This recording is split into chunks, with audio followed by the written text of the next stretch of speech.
자, 304페이지에 부동산 개발 추치에 따르는 개발 방식을 보면은 우선은 공영개발과 이 민간 그러니까 개발 방식으로 크게 두 가지로 나눠볼 수 있습니다. 자, 공영개발은 정부가 부동산 시장에 직접 개입을 해서 개발하는 방식입니다. 그래서 여러분이 우리 정책 이론에 배울 때 정부의 부동산 시장에 개입을 하는데 간접 개입이 아니라 무슨 방식? 직접 개입을 하는 방식이고, 공영 방식을 할 때는 개발 대상 지역의 토지를 어떻게 강제 뭐를 한다? 수용을 하죠. 수용 방식에 의한 공영 개발이 거의 주가 됩니다. 그래서 1980년에 제정되었던 택지개발 촉진법이라는 게 있어요. 이 택지개발 촉진법에 근거해서 우리나라는 대규모 개발 사업에 주로 활용되어 온 것이 바로 무슨 개발? 공영개발.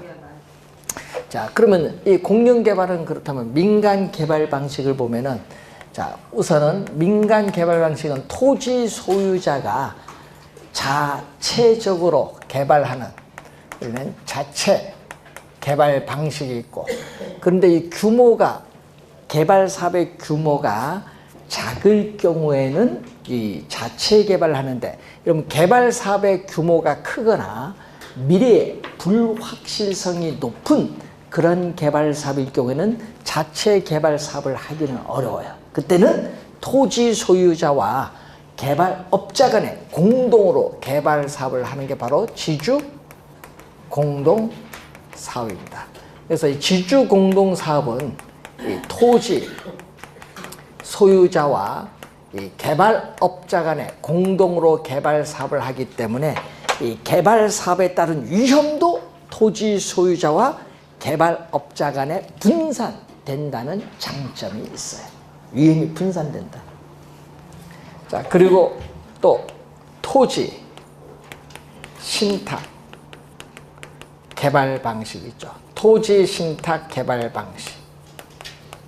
그리고 대규모 개발 사업일 경우에 이 자금의 조달, 그리고 기술 보완 등의 필요가 있을 때 여러 법인 간의 컨소시엄을 구성하죠. 뭐 고속도로 개발 사업이라든지 이런 거 할 때 컨소시엄을 우리가 구성해서 개발하는 방식이 있어요.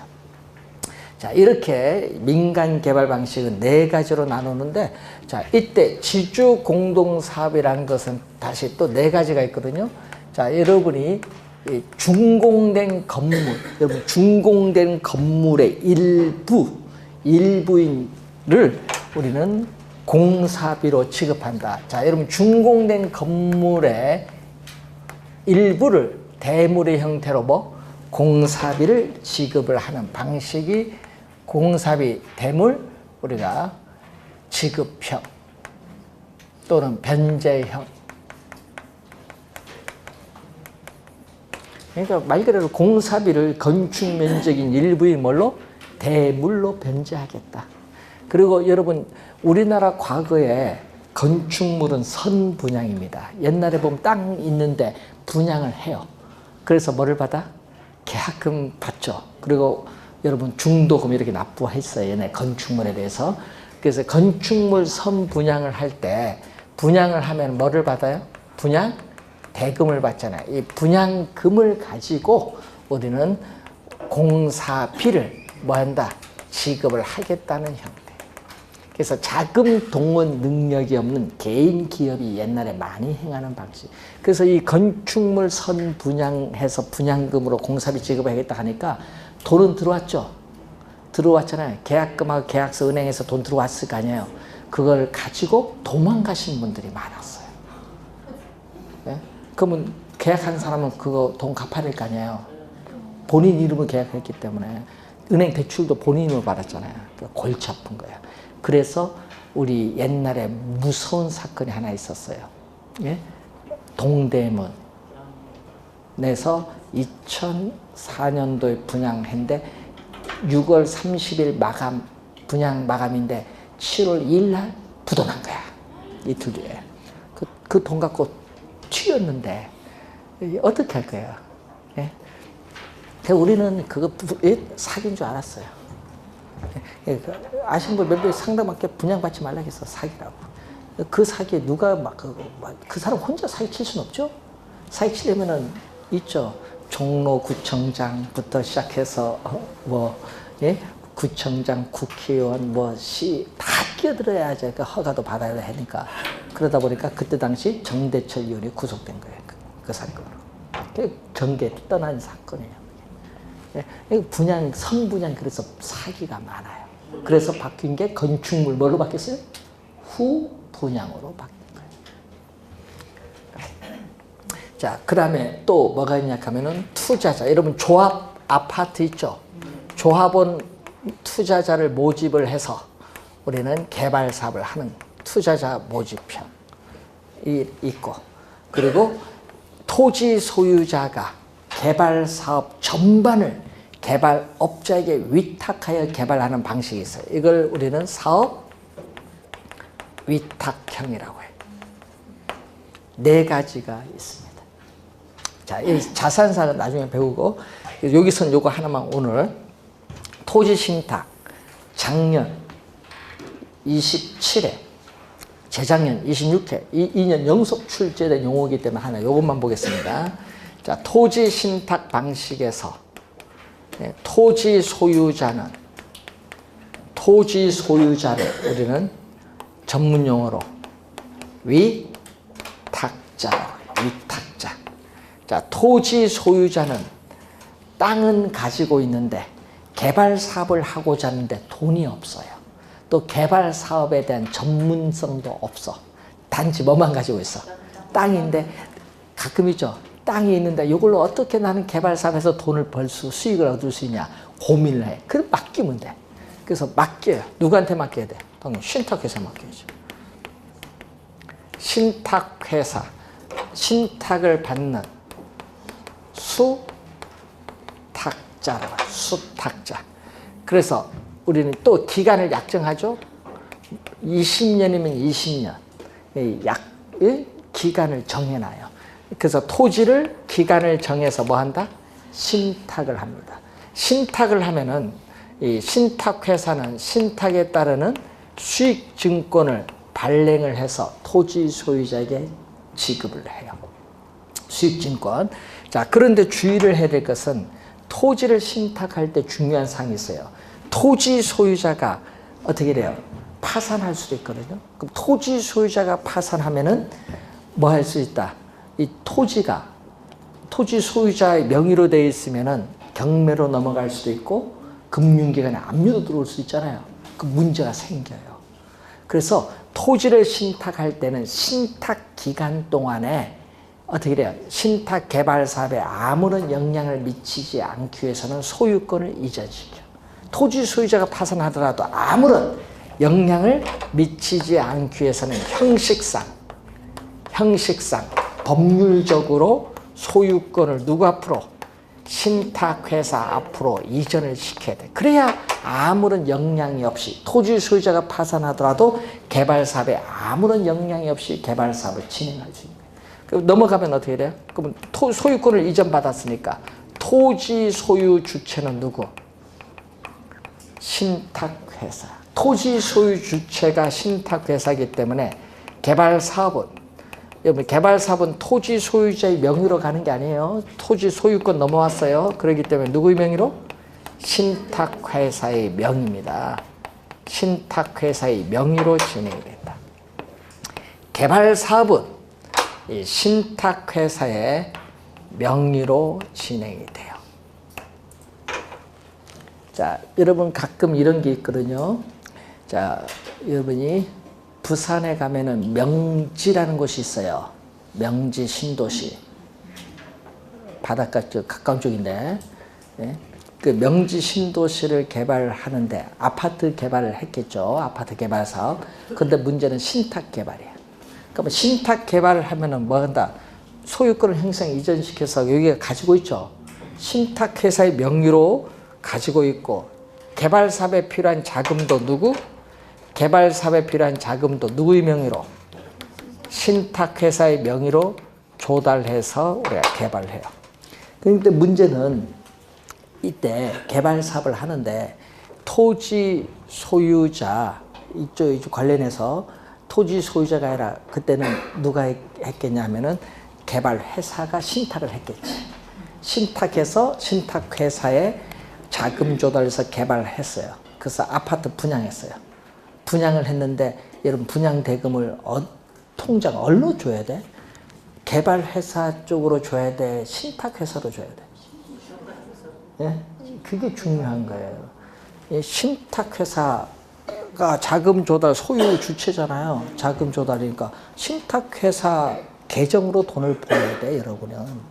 그걸 어떻게 돼요? 우리 건설업체 개발회사가 우리 어려우니까 우리 쪽으로 보내달라 해서 통장번호 가르쳐서 여러분 신탁해서 돈 안 벌어 그쪽으로 보냈다는 여러분 말라는 거야. 왜? 그걸 받아서 개발회사는 고의 부도 내버리는 거야. 그럼 여러분 그 돈 다 날아가는 거야. 아파트 소유권 뭐 없어. 다 날아갔어. 소유권 누가 있어 지금? 신탁회사가 가지고 있어. 예? 그런 경우 면지 신도시에서 발생했어요. 1200가구가 날아간 거야. 예? 그러니까 확인을 잘 해야 돼. 그럼 계약서 뭐 이름만 썼다고 계약합니까? 봐야지 누가 개발 주체인가. 가끔 여기 보면 있잖아. 뭐 신탁회사 뭐 붙죠. 뭐 KB 부동산 신탁 무슨 신탁 뭐 그 공사할 때 보면 붙잖아요. 확인 잘 해야 돼요. 잘못하면 큰일 납니다. 그런 경우가 있어요. 그리고 또 뭐가 있어요? 개발 사업 시행도 누가 하는 거예요? 시행 주체도 신탁회사가 하는 거예요. 그러면 신탁회사를 하는데 문제는 신탁 개발 사업에 따르는 이익은 수익증권을 가진 사람이 일반적으로 토지 소유자인데 수익증권 소유자에게 신탁 개발 사업에 따른 이익을 돌려주는 거죠. 이익 귀속 주체는 누구? 수익증권 소유자. 그럼 신탁회사는 신탁 계약을 체결할 때 약정된 수수료가 있죠. 이 수수료를 우리가 취하는 방식입니다. 그래서 여러분이 이 개념을 우리가 시험에 자주 내는데 신탁 기간이 끝나면은 토지와 건물은 누구에게? 토지 소유자에게 반환이 돼요. 자, 그 개발입니다. 시험에 신탁 개발은 자주 출제를 합니다. 그래서 잘 알아두셔야 될 부분이고, 자, 309페이지 보시면은, 자, 개발권, 양도제도. 자, 아까 여러분 트랜스퍼란 영어는 아까 이전한다고 배웠어요. 이전할 수 있는 또는 양도할 수 있는 우리는 디벨로프먼트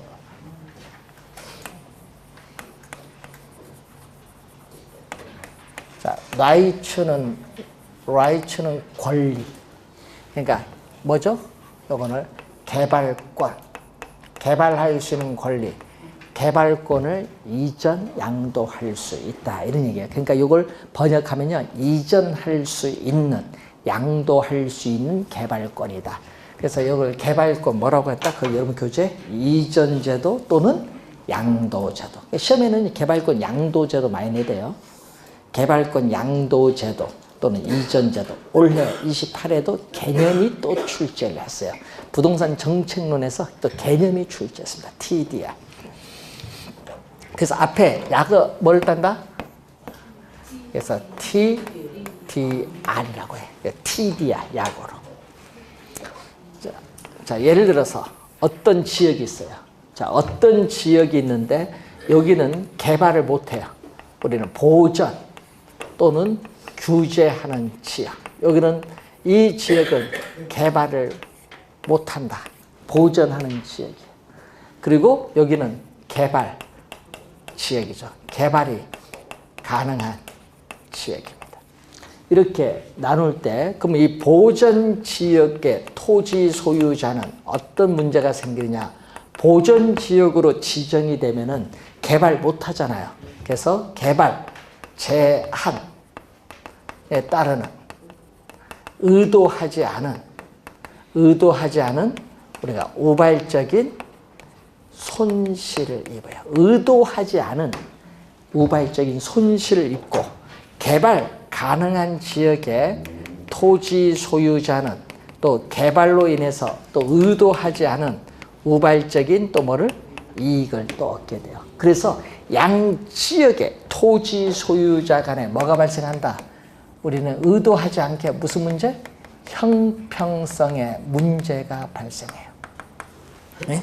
양 지역 토지 소유자 간에 의도하지 않은 형평성의 문제가 발생을 하기 때문에 이 형평성 문제를 뭐 해주기 위해서? 완화. 형평성 문제가 발생하니까 이 형평성 문제를 완화시켜주기 위해서 도입된 제도가 바로 TDR.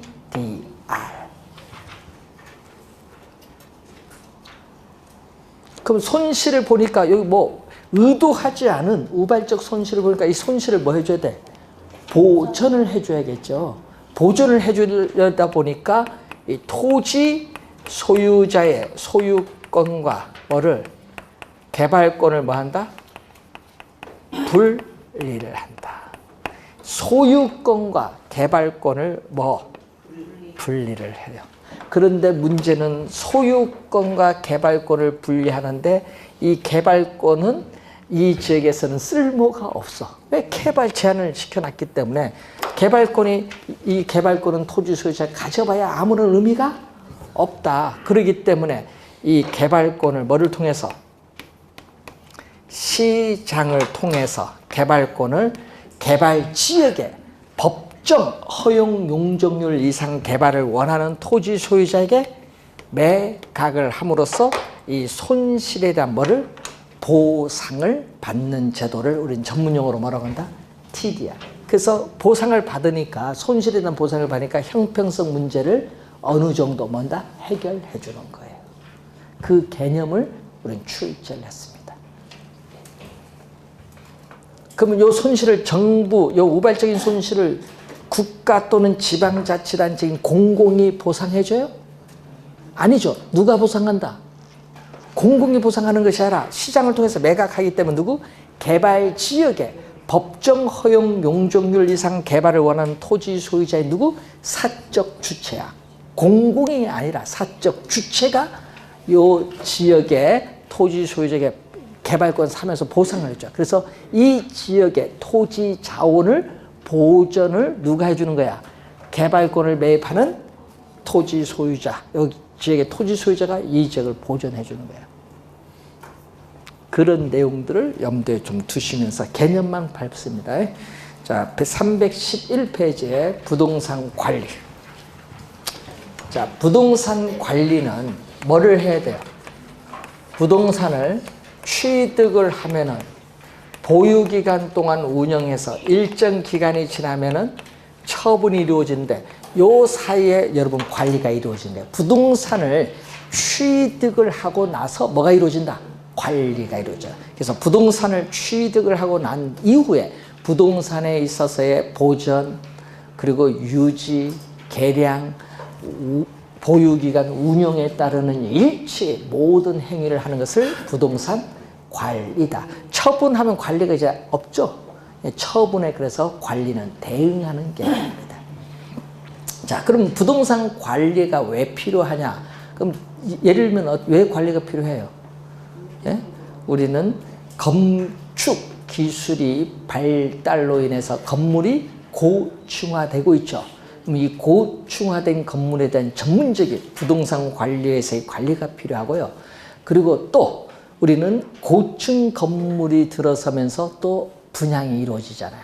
또 임대도 하잖아요. 그러다 보니까 분양이 이루어지는데 그 분양받은 사람이 이용하면 좋은데 이용도 안 하는 경우 있어요. 또 임대차 계약을 맺을 수 있거든요.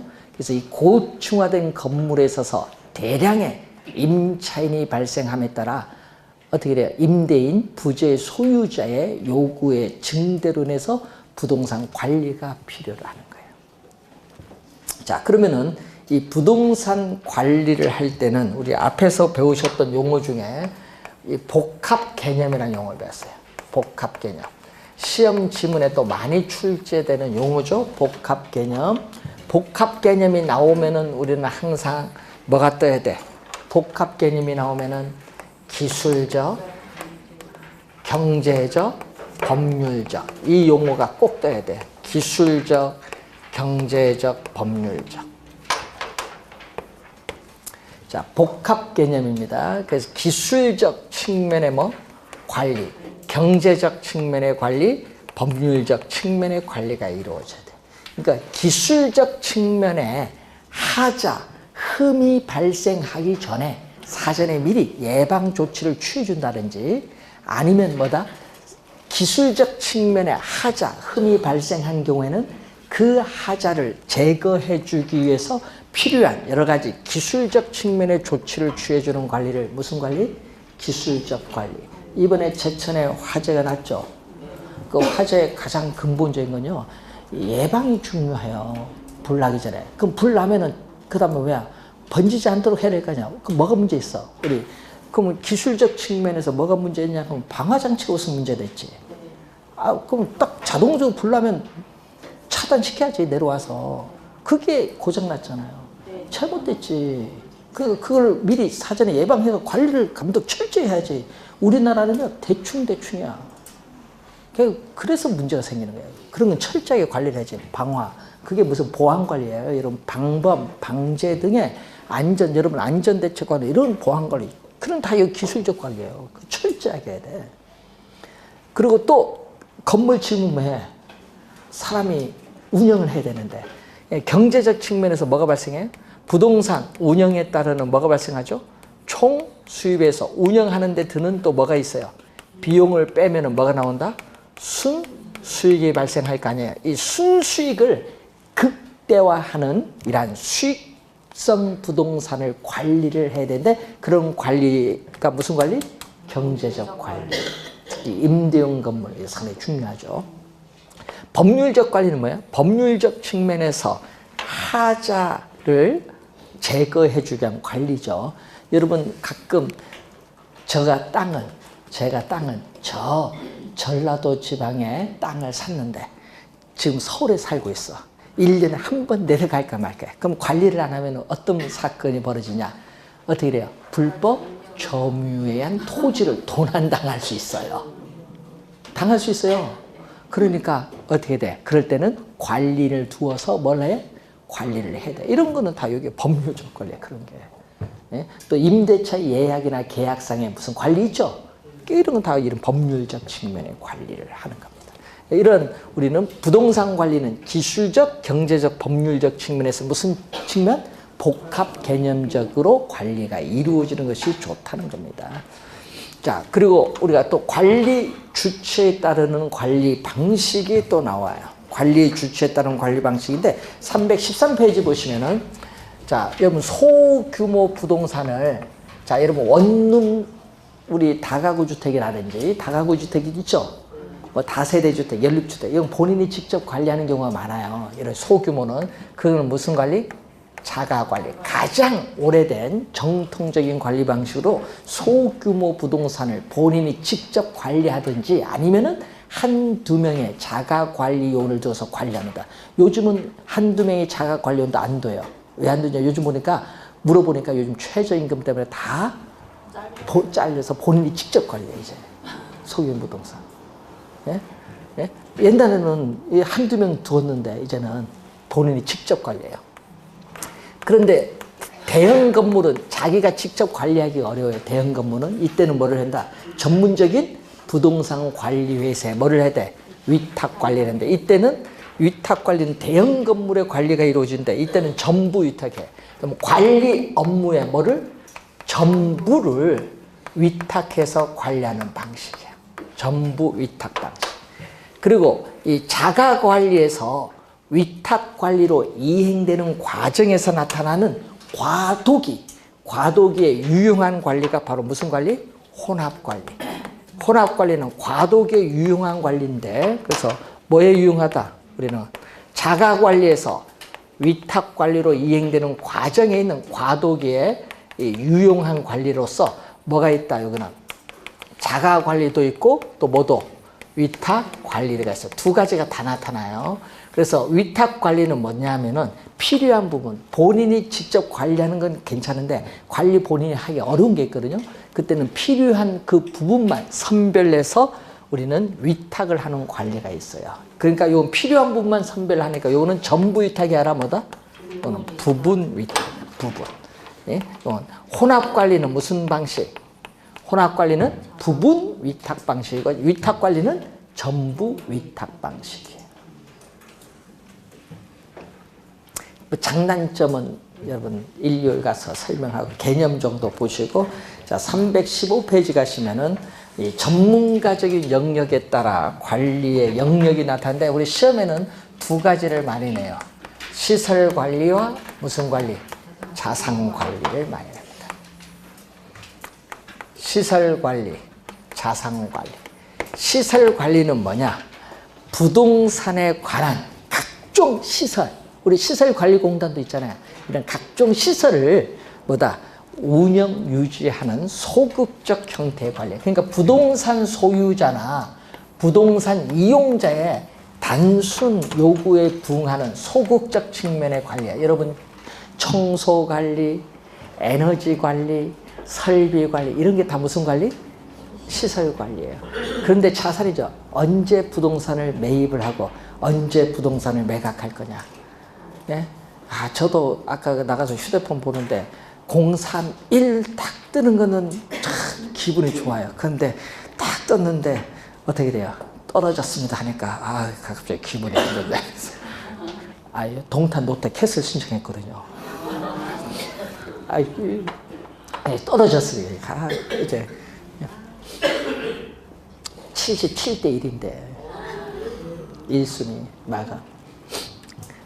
그러니까 아까 했잖아요. 타임을 잘 잡아라. 언제 매입하냐. 왜? 이거 마지막에 내년부터는 규제도 많고, 금융 규제도 많고, 예? 이제 주택인 사람 이제 대출 받아서 분양받기 어려워요. 내년부터는. 그러니까 마지막인데, 또 역사에서 걸어서 5분도 안 걸리니까, 이제 받았는데, 그러니까 그게 중요해요. 언제 매입을 하고, 언제 팔 거냐.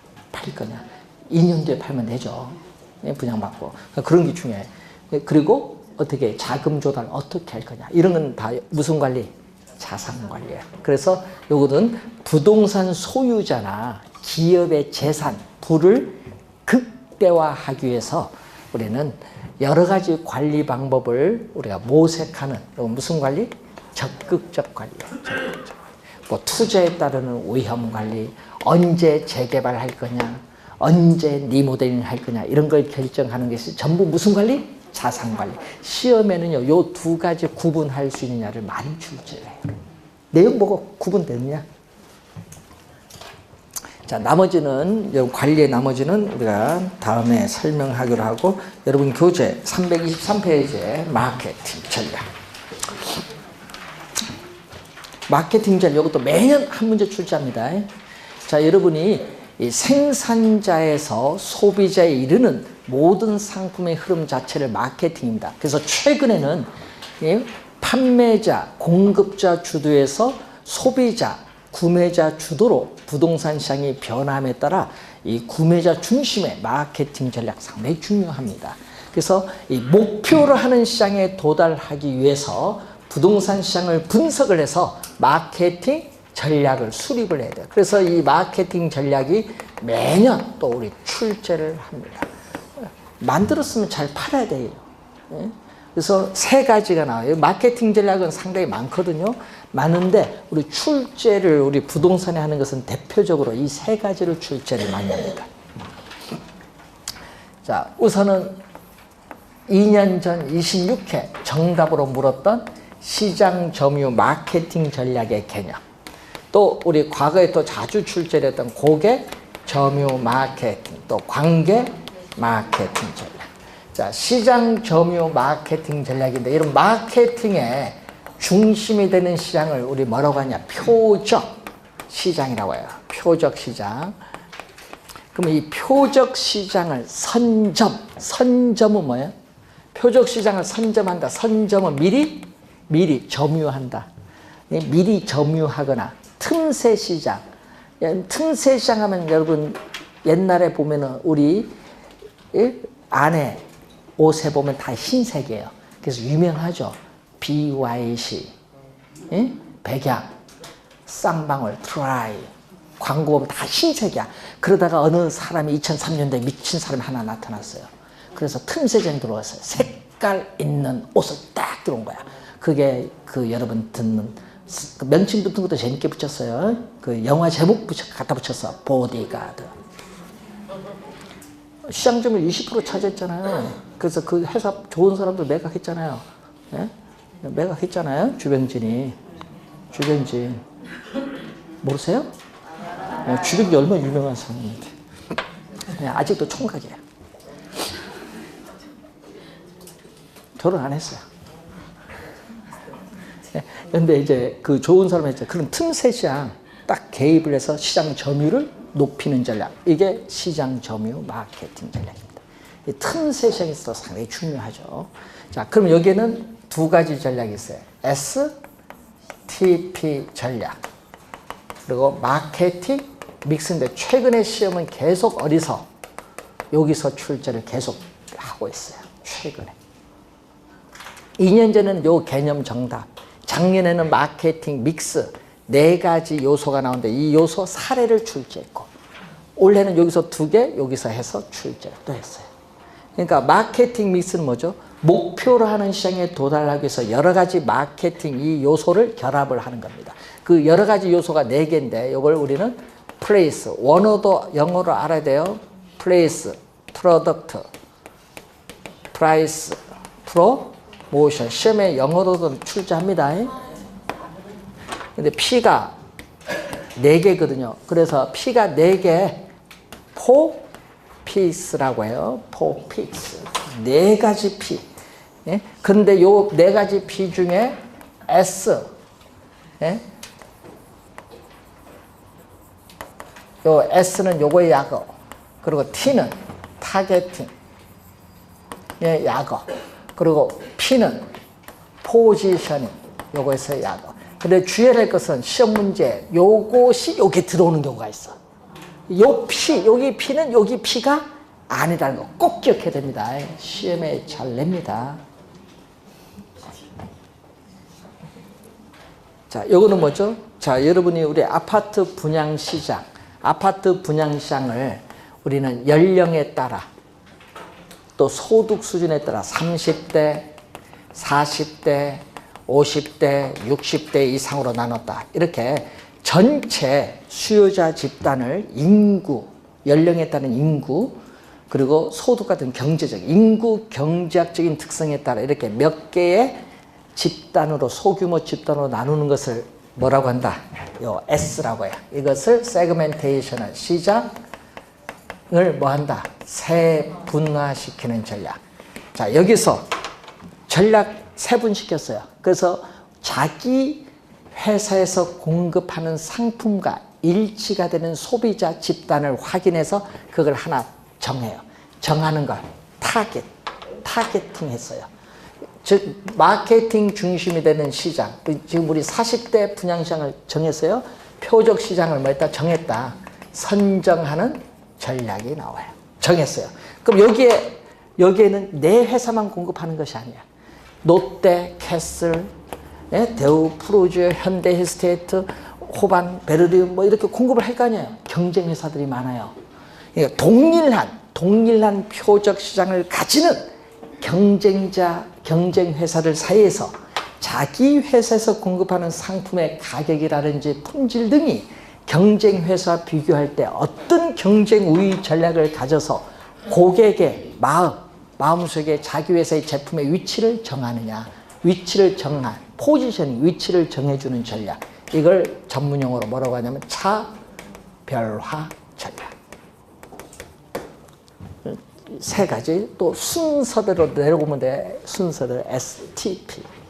자, 프레이스는 유통 경로 전략이라고 해요. 자, 여러분이 부동산 개발 회사가 직접 분양을 한다든지 아니면은 분양 대행 회사를 통해서 우리는 분양을 하는 거. 이런 건 전부 무슨 전략?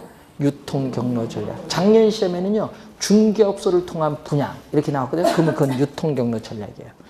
여러분 공인중개사가 미분양 아파트를 건설회사에 대해서 여러분이 분양을 시켜요. 분양시키면 얼마 줘요? 예? 예? 200만 원에서 500만 원 줘요. 건설회사 여러분한테. 예? 그리고 분양 대행사에서는 한 채 팔 때마다 2천만 원씩 받아요. 네? 그러니까 그게 이제 분양 통을 받아서 분양 대행사가 해요. 네. 그리고 프로덕트는 제품 전략. 요즘에 뭐 많이 나오죠. 뭐 3타입 형태의 평면 설계. 지상 주차장을 요즘에 다 뭘로 만든? 지하화한다든지. 예? 요즘에 또 아파트 분양할 때 보니까 요즘에 아파트에 골프, 실내 골프장도 만들대요. 예? 그런 거 전부 요거의 제품 전략입니다. 그리고 가격. 여러분이 분양 가격을 시장 거래되는 가격보다 낮게 분양하냐, 높게 고가로 분양하냐, 시가로 분양하냐, 이런 가격 전략. 가격 전략. 프로모션. 촉진 전략. 상품을 판매를 촉진시키기 위한 전략으로서 부동산에서는 뭐가 중요해요? 촉진 전략에서 광고, 뉴스나 신문 기사를 통해서 알리는 홍보, 보험 설계사처럼 고객과 1대1로 강한 설득을 통해서 판매하는 인적 판매, 우리나라에서 가장 좋아하는 뭐 경품을 준다 하는 판매 촉진 수다. 경품 제공한다. 차비가 얼마 드는 경품 주면 여러분 가잖아요. 경품 중에 우리나라에서 처음 경품 줄 때 최고 비싼 경품이 먼저 처음에 나왔을 때 IMF 터져서요. 백화점 매출 막 곤두박질 마이너스로 갔을 때 그때 겨울에 어떻게 돼요? 판매 촉진 수단으로서 이걸 딱 걸었어. 뭐 광명의 33평 아파트 딱 신세계 백화점에 걸었어. 날랐어. 혹시나 33평 1억이야 분양가. 제세 공간 부담 빼버리면 여러분 한 7천, 한 2천만 원 세금 내고 여러분 하면은 한 8천만 원. 그때 당시 아파트 33평 분양가가 서울에 1억 3천이야. 하여튼 1억이야 그때 여기 광명. 그걸 걸어서 서울도 아니고 신세계 백화점에서 어떻게 돼? 모든 소비자들 다 얼어 가서 사. 신세계 백화점. 롯데, 현대 안 가. 다 혹시나 이왕 살 거면 다 그래서 신세계 날란 거야. 백화점 재고 다 없앴지. 옆에 백화점 물건까지 가져와서 팔았지. 거기는 안 가니까. 똑같은 회사가 백화점 다 있을 거 아니에요. 그러니까 가져와서 다 팔았어요. 그런데 문제는 당첨 딱 했는데 누가 된 줄 아세요? 예? 예? 병원 청소하시는 분이 됐어. 또 청소하시는 분. 예? 고생 좀 많이 하시는 분이에요. 예. 그 사람은 자기가 될 줄 몰랐대. 그 뭐 자식이 대학 입학 선물로 뭐 했다가 된 거야. 그러니까 운이죠, 운. 그런 거 보면. 근데 요즘은 그래서 투기적 요소를 뭐 조작해서 아파트 경품 걸지 말라 해서 그 다음에는 자동차 걸었어요. 자동차. 그것도 외제 벤츠 1억짜리. 네? 1억짜리 걸었거든요. 서현 분당 아시죠? 분당에 서현 백화점 있거든요. 백화점에서 1억짜리 걸었는데 문제는 인쇄하는 데서 잘못해서 1등이 20명 나왔어. 골치 아픈 거야 이제. 근데 우리는 하나만 걸었으니까 하나를 20명 나누든지 또 나누겠어? 그 사람들이 아니다. 뭐 해서 나중에 조정까지 가서 결국은 20분의 1을 가져갔지 뭐. 재판까지 갔잖아요. 그러니까 우린 책임은 아니다. 백화점. 인쇄 저쪽이 책임을 알아서 하라고. 그냥 하여튼 소송까지 갔어. 촉진이 상당히 중요해요. 고객 점유, 마켓. 요거는 고객이 들어가니까 누가 들어가는가요? 소비자잖아요. 그래서 여기서는 아이다. 여러분 읽을 때를 아이다라고 읽으면 돼요. 또 이것도 영어 시험에 나옵니다. 앞에 A는요, attention이에요. attention. 고객의 주의, 주목을 끌고요.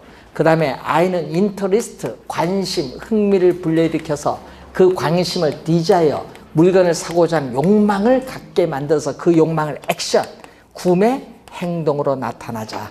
그래서 아이다의 원리. 소비자의 구매 의사 결정 과정의 각 단계에 있어서 소비자와의 심리적 측면의 접점을 마련을 해요.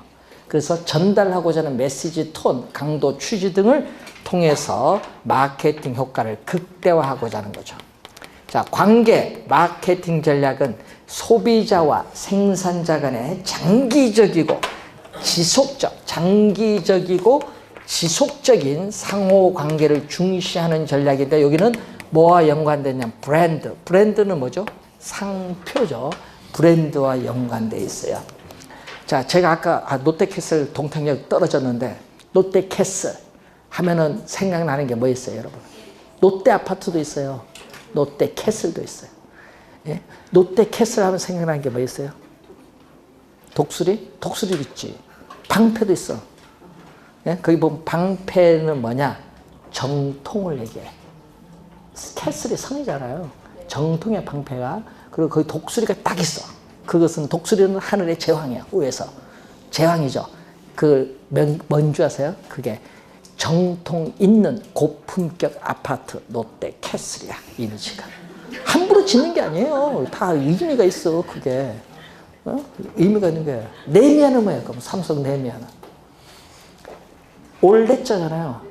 네. 아날로그 시대가 아니야. 디지털 시대, 디지털 혁명 시대, 디지털, 그게 올레예요. 아름다운 건축 공간, 거기서 여러분 편안하게 생활하는 편안한 안자, 레미안이야. 그거 함부로 짓는 게 아니라 다 있어요. 현대 스테이트, 힐 스테이트가 뭐예요? 이탈리아잖아요. 힐 스테이트. 이탈리아 고급 귀족들이 언덕 위에서 사는 고급 아파트 이미지, 힐 스테이트. 다 이유가 있는 거 짓는 거.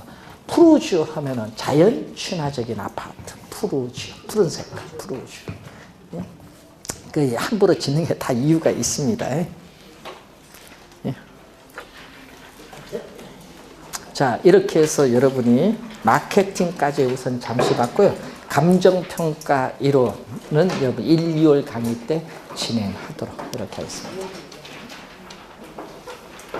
자, 이제 연말 잘 보내시고 우리가 건강한 모습으로 1월 달 뵙도록 하겠습니다. 수고 많으셨습니다.